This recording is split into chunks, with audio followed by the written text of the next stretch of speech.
about to head to Montgomery. Keys in there, and there was pollen everywhere. So, nothing in that one. Zip that up. Ba-da-ba-ba-ba. Ba-da-ba-ba. Yeah. Yep, I think I'll just take a nice little stroll down to Montgomery. I gotta look up the place where we're going to. It's called LG Outdoors. It's in Wetumpka, actually, not Montgomery. And I want to see if they have a part for a shotgun. It's actually a +1 extension. I could think for like $40, which is fine. But then I wouldn't have a reason to get out and ride today, would I? My phone was sitting on my bike for like 5 minutes, and there's just so much on it already. It's not even funny.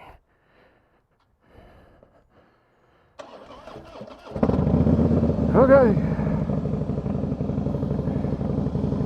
Let me look up this place. We'll get directions. So we got a couple of different ways I can get there. And we'll see which one takes me there the quickest. And we got a decent amount of gas.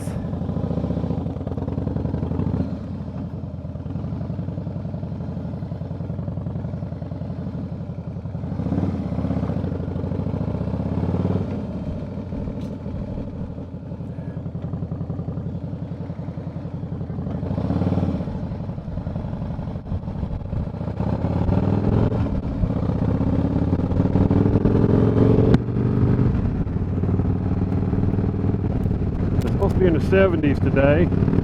Feels pretty good right now with just my light jacket on.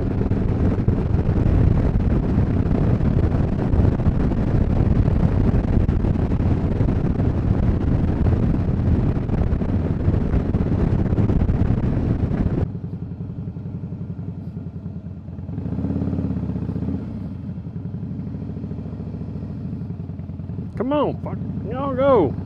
Damn.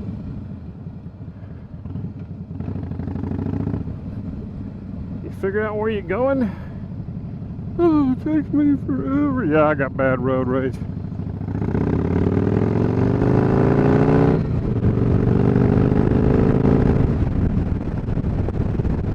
And there's the po-po, and they will get you.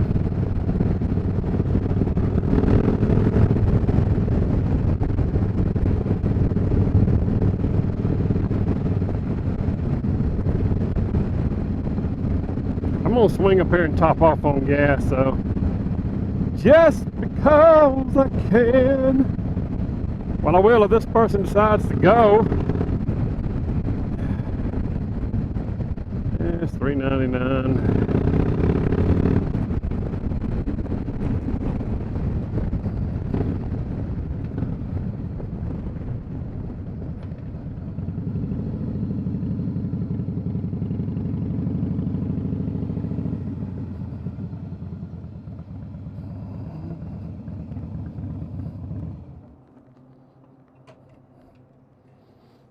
And I'm gonna have to cut this off too. All right.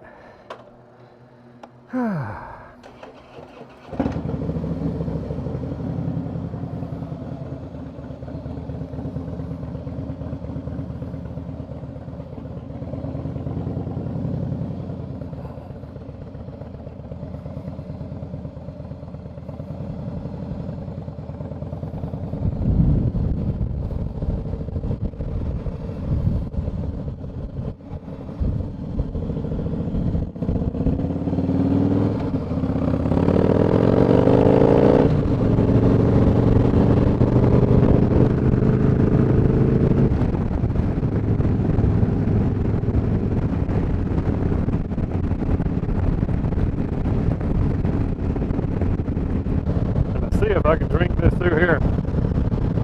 Shit. I can't.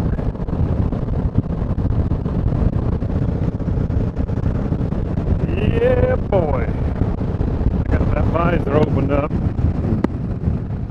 We'll lock him down. I think I get better sound out of this thing with the visor down. I'll have to recheck it. That's the first time I've used my task cam in, oh, I don't know, a year or so.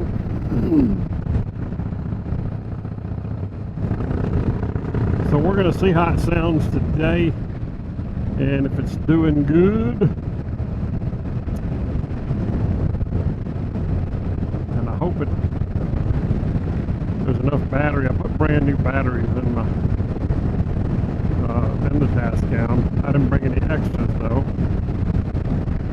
So we're going to see how that sounds. And I got my little sound deadener underneath my chin.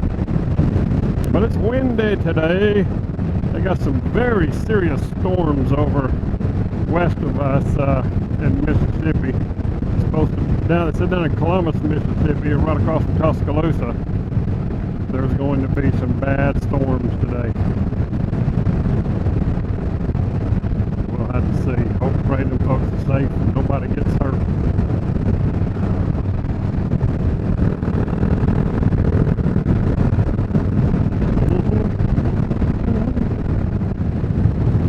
We went down this road the other day on my last video, headed to Wind Creek, but I'm going to Wetumpka, Alabama, which is right on the outskirts of Montgomery. And they seem to frequent this road a lot. The police.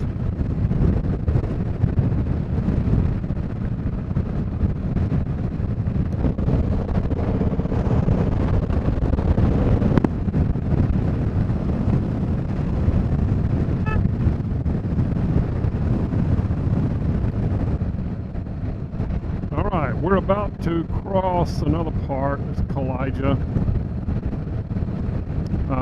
Cross another part of Lake Martin,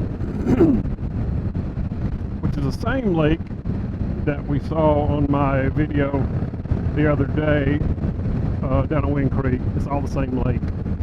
It's massively large. Look out through there. And out through there. And this is a small portion of it, really.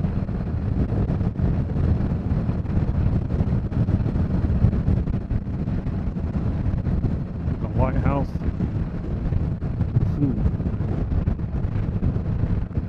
Every now and then I gotta take a sip of water.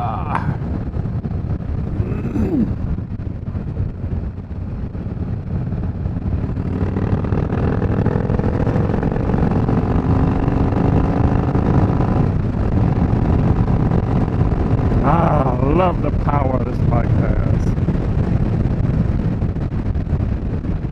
Most of you know from prior videos, this is the 2017 Screaming Eagle engine, the 110 engine, and a 2017 FatBoy S. It's the low version, so when you hit bumps, you get a good kidney punch. And I put a Vance & Hines tuner on it, and some Vance & Hines big shots. They come out right about the area of the rear axle, somewhere in that ballpark. And it was too much at first without wearing earplugs, literally. So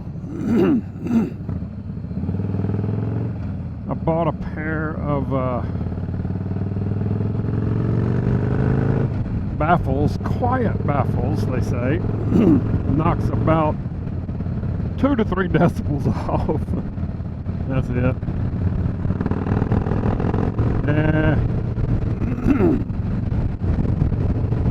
Ooh, I can smell that gas out of that car. Yeah, it only knocks about 2 decibels off of it, 2 to 3 maybe. But then I bought some hard bags, saddle bags. Harley wanted like $1,400 for a set of them. And I found a guy who had a Road King, and he wrecked it, and the saddlebags went sliding down the highway. So they were scuffed up. I got them for 150 bucks. And the left lid was cracked really bad. So I found another lid on eBay. This call a couple years ago. I think like 70 bucks. So I changed them over and put them on here. Had to get some mounting brackets off of Electric Glide. Some shady stuff going on there, but we got them installed. And putting them on top of that muffler, it took the pitch right out of my right ear. So now I can have fun riding without feeling like a hammer drone banging in my left ear, my right ear. And it's quite pleasant to drive this thing now for longer distances. I took it down to Fordham, Alabama years ago, probably 2017 or 2018, I can't remember. They got a bike week down there like 3 or 4 times a year. Forkland, I said Fordham, Forkland, Alabama. And it's on private property, so they can pretty much do what they want to do. They got a drag strip. Of course, I had to drag this thing, and this was actually before I put the baffles in it, so we had straight pipes wide open. And I called Vance and Hines, told them that I wanted a really, really powerful setup in this thing. He said, "What do you want?" I said, "Well, I don't want to auto-tune it. I want someone, because I hear you guys will write tunes for these engines and pipes and everything."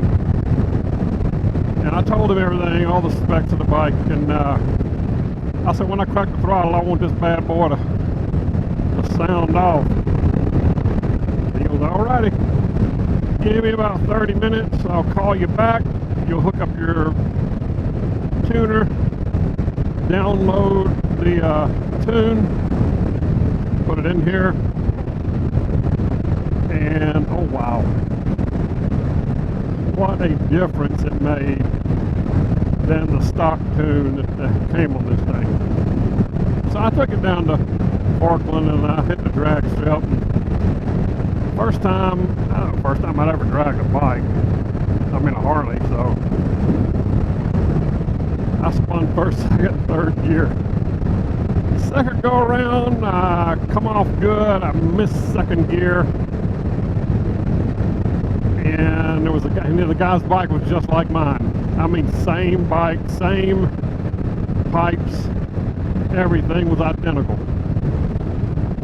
And I think he spun third gear, and we were side by side all the way down. So the third time I come up, and some guy had a stage 3 tire shredder kit on a 107. I think it was 2013, 2010, 2011, 13, some bike, I forget. It was a 107 engine. He had a tire shredder kit put on it. And I had noticed that the guys cheat. Like I said, this is on private property, so the girl at the beginning who dropped her hands for the drag race to begin, oh, she was a doll. Some big old double D's. Not D's nuts, but some of double D's.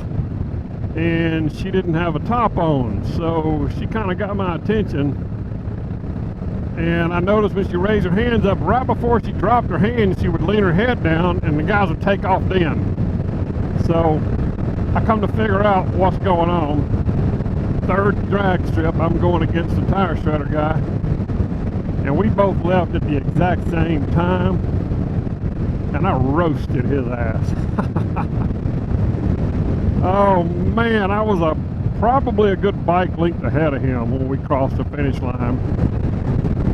And when you get off the strip, you turn around, you go off to the right, and there's dirt and grass that goes behind the grandstands. And when I come around half the grandstand had jumped off and were running over to my bike, surrounding me. What in the world have you got there? You know, this, mind you, this is probably 20, this is before the CVOs had the 117s. The CVOs still had the 114s in them. There was a couple of them down there. And they were like, what did you do to this bike? I said, oh, it's stock. And they're like, oh, yeah, right. Oh, yeah, no, that's not stock. I said, well, I put some straight pipes on them and a tuner. And he said, well, what is that engine? And I moved my leg. I said, it's a 110 Screaming Eagle. And I mean, I'm sure they had seen the bike before, but what they hadn't seen is they hadn't seen anyone beat this guy. And I think that's what the big deal was. But I don't know if he missed a gear. I don't know. I'd watched him smoke a few other guys, and he did beat the other guy who had a bike like mine. But and I don't know, I hit everything right. Atmospheric pressure must have dropped right like it needed to be. I have no idea. But I beat him. And I beat him a good bike length. And it was a crowd pleaser, to say the least. And I was very happy. They're all asking me to stay.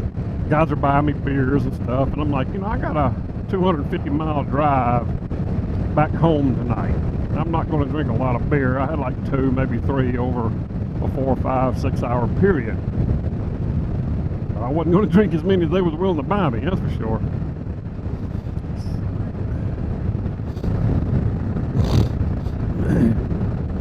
So, a couple of the older guys, vets too, and they saw my tags and my emblems on my vest, and they knew I was I know I heard you.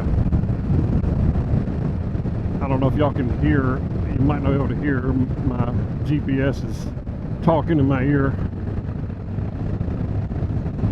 I don't know if y'all can hear her or not. Piped into my speakers and everything. But anyway, they were asking me to stay to midnight. They got a breezy run. And I had never heard of a breezy run before. It's where everybody gets butt naked and get on their bikes and ride around the campgrounds and all that stuff and just let everything hang and flow in the breeze. I was really tempted to stay, but I wanted to stop off by my cousin's house. They live on the border of Mississippi and Alabama, and I wanted to stop and see her. I hadn't seen her in quite a few years, and her kids are getting way big. One of them's married now, the other one's graduating high school soon. So I had to leave. I missed the breezy run, but I tell you, them girls were all day long. We're laying out in the sun, butt naked all over the place, so it wasn't like I missed anything. So I went ahead and went on back and stopped by my cousin's house, and was going to stay there, you know, 10 or 15 minutes to say hi and hug everybody, head on back. And Kerry wouldn't have nothing to do with that. He said, no sir, buddy, we got steaks and fish to grill out. You gonna stay and have a steak with us? I was like, well, dang, huh? Can't hardly pass that up when you twist my arm like that. And everybody come out there looking at the bike. It's as dirty as all get out now. I walked out a while ago in the pollen. All you saw was on my phone. I think I got a shot of my phone with all the pollen on it. I just had the phone sitting on the seat for maybe 5 minutes. And pollen was everywhere. And I've been taking my Claritin and Zizal and Allegra and all that stuff, and I'm hoping I'm going to be all right. My eyes already feel a little, well, not bad itchy, but a little bit. So, first day of spring, figured I'd get out and ride around. I got up this morning and was watching some videos, and some guy has a video on Facebook of him shooting. It's not a scattergun technology 870, it's a comp, vane comp. And he had a vane comp barrel and said that it really does reduce recoil. and he was slinging that shotgun back and forth, slapping out some pump shotgun shells about as quick as I've seen anybody do it. He's a big old boy. He was saying, yeah, the recoil ain't nothing, and the barrel wasn't moving much. But I'm sure he was using a push-pull technique, and well, but he was doing it. And it made me think about my 870 Tactical that I have. I've got a, y'all seen it in my gun videos, it's got a folding stock, and it's a real 6-round magazine tube. It ain't an extension on it. And I can get 6 rounds in it if I take the spring holder little plastic cap off in there and just put the magazine tube cap on it by itself. I can get 6 in there with about a 1/16 of an inch to spare. And I want to put a stronger spring in there, which is going to have a few more coils on it. And if I do that, I won't be able to get the 6 rounds in there. So I'm going to have to put a bigger spring and a +1 extension, which should put it out to the end of my barrel.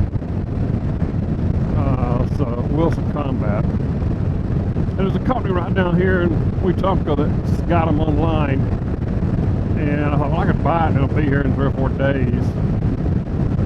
I thought, well, it ain't for 40 miles down there, so I just ride down there on a motorcycle. Make a little video, have a little fun. I'm hoping I got enough charge in the batteries of this mic recorder and my GoPro to at least get down there. It's called LG Outdoors. I've heard good things about them online, but they got some bad reviews on Yelp,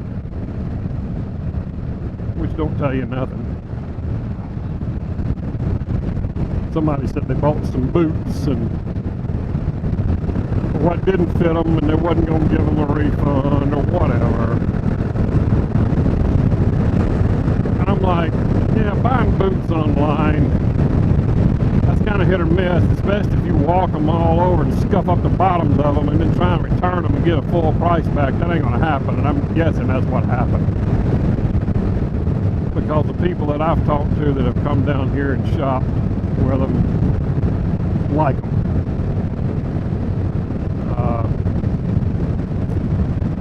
Somebody ordered some ammunition during the crisis, and it said they had it online.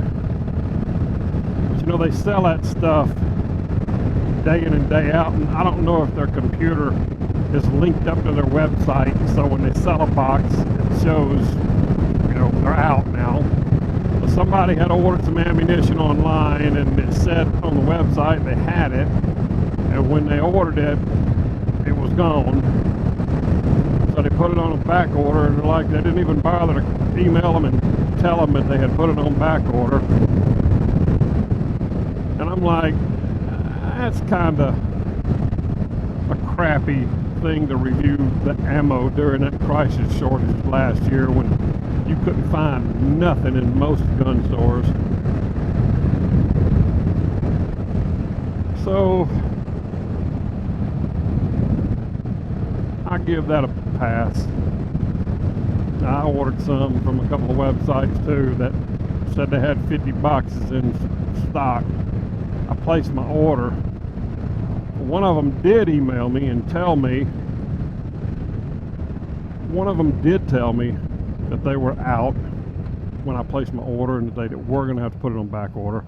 The other one didn't email me. It's kind of like with all the stuff going on, most people were not I mean, you knew if you ordered something it was hit or miss whether they still actually had it in stock when your order went in. So I'm not going to fault somebody for doing that. So I'm going to go down here and get this part. I sure hope they have it. Said they had 6 of them in stock, and they also advertise them on Gunbroker, and I think they even had one of them, somebody had one advertised on eBay, but the sling attachment was on the right side for a left-handed shooter, and I don't want to buy that. It was more expensive than what these people sell it for, and the shit had like $12 shipping. So I might have spent more in gas coming down here than I would have on shipping, but I don't care. I get to ride. Don't tell me to go out there and have a good time. Dang it. I have noticed that since I have been back in Alabama, I think my southern accent is a little stronger than it used to be. I don't know. Travel all over the place. No matter where you go, you're kind of going to pick up on the lingo and the language and the accent of where you're staying. My brother's been up in Washington State for 30-something years now, I guess, and when he calls me, he says, "Hey, JR, how are you? Good to talk to you, my brother." And I'm like, "Dang, you sound like a Yankee." He laughs, but he'll come down and stay for vacation for a week or so, and I hear that old slang. I hear that old Alabama accent come out.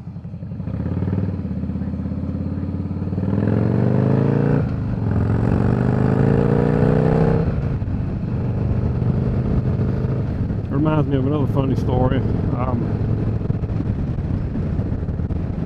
My first two kids were born in Columbus, Mississippi on the air. Well, one was born in the air base, the other was born downtown the hospital back in the late 80s. There was a big lawsuit going on about muscular dystrophy, or one of those chromosome disorders.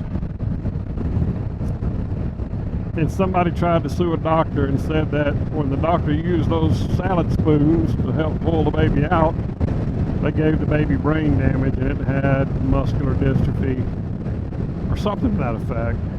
Total BS. But a lot of the doctors in the South were quitting practice. The OBGYNs, they said, "No, I'm not going to get accused of this and sued for this." The insurance companies were dropping insurance, so there was a lot of openings for OBGYNs and nurse practitioner, midwives, and all that.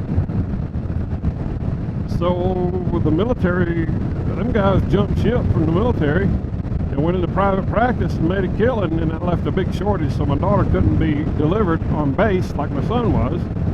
So we had to go to the local hospital there in Columbus. But now they were babies, and then 2 years later, we moved, got transferred out to California, and my third son was born out there. So they learned most of their talking in California, and they first two went to kindergarten there. And then I got orders to Spain, and the wife and kids could not go with me when I went to Madrid. So my dad and mom and dad had a rental house, and they let my wife and kids stay in that rental house for like a year and a half. And they hadn't been there 3-4 months. Done started kindergarten, first grade, and all that stuff. And I called home. I called home, and my daughter answered the phone. Mind you, she's like 6. And she was, "Hey, Daddy." And I was like, "Oh my God." She had done picked up on that southern slang and drawl. Takes about 5 seconds to say hello. And adding a bunch of different syllables to all of their words. It was hilarious. Absolutely hilarious. So they had, like I said, they had learned to talk in California, and now she's in Alabama, and in 3 months she's picked up that Alabama slang. You know what? I should have went. Oh well. Life and Hunters, I think this is the place here. We're going to see.